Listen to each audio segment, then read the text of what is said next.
Hi friends, உங்களை ஒரு த்ரில்லிங்கான ஹைக்கிங்க்கு கூட்டின்னு போகிறேன். அதாவது போன வாரம் நாங்கள் பினாக்கிள் நேஷ்னல் பார்க்குன்னு அங்கே சான் ஃப்ரான்சிஸ்கோலேருந்து கொஞ்சம் கிட்டக்க, இங்கேருந்து 2 மணி நேரம் 1.5 மணி நேரம் ட்ரைவ்னு வச்சுக்கோங்களேன். சான் ஹூசேலேருந்து அது வந்து ரொம்ப அற்புதமான இது த்ரில்லிங்காக இருந்தது. அந்த ஹைக்கிங் போக 2 மைல் வர 2 மைல் கிட்டத்தட்ட. அது வந்து அவ்வளவு கஷ்டம், போகிறது ஏறுறதெல்லாம். அது எனக்கு வந்து புதுமையான அனுபவமாக இருந்தது. குகைக்குள்ளெல்லாம் போயிட்டு அந்த மாதிரி போகணும், ரொம்ப அழகாக இருந்தது. இதெல்லாம் ஒரு அனுபவங்கள் தான் வச்சுக்கோங்களேன்.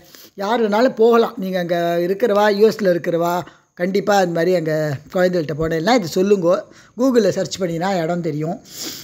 ரொம்ப நல்லாயிருக்கும், ரொம்ப பிரமாதமாக இருக்குது. ஏறுறது த்ரில்லிங்காக ஏதோ இந்த வயசுக்கும் முடிஞ்சிருது எனக்கு. அது நீங்கள் பார்த்தெல்லாம் உங்களுக்கு தெரியும். இதில் பூரா ஏறுறது போய் எப்படி அதை மேலே ரீச் பண்ணினோம். அங்கே ஒரு பெரிய லேக் இருக்குது, அது வரைக்கும் இப்படி போகிறோம். இனிமேல் தான் த்ரில்லிங்கெல்லாம் வரும், நீங்கள் பாருங்க கண்டிப்பாக. அப்புறம் அடுத்த நெக்ஸ்ட்டு பார்ட்டில் வந்து இறங்குற வழி திருப்பி வேறு வழியாக வரும். அதனால் ரெண்டுமே ரொம்ப சூப்பராக இருக்கும். இப்போ பாருங்க, நீங்கள் ரொம்ப பிரமாதமாக இருக்கும் இனிமேல் போகிறதெல்லாம் தான்.